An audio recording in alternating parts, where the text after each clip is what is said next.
সাজিয়েছে খয়ের বনির ওই যুবক কমিটি খুশিতে আজকে ঝুমেছে, খুশিতে আজকে ঝুমেছে। জোরে বলুন। বুঝতে পারলেন তো এই অধমেরই লেখা আজকেই টাটকা একদম। বুঝতে পারলেন যেরকম পেরেছি লিখেছি। যদি ভালো লাগে তো বলবেন সুবহানাল্লাহ। জোরে বলুন সুবহানাল্লাহ।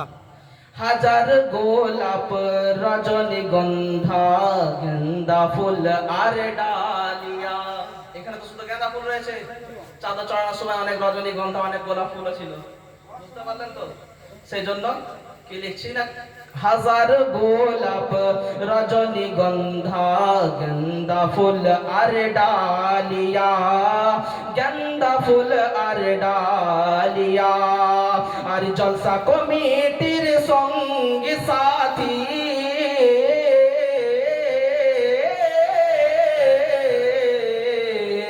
আর জলসা কমিটির সঙ্গী সাথী তারা ফুলটি সাজিয়েছে খয়ের বনির জলসা কমিটি খুশিতে আজকে ঝুমেছে, খুশিতে আজকে ঝুমেছে। জোরে বলুন সুবহানাল্লাহ। শেষ ছন্দে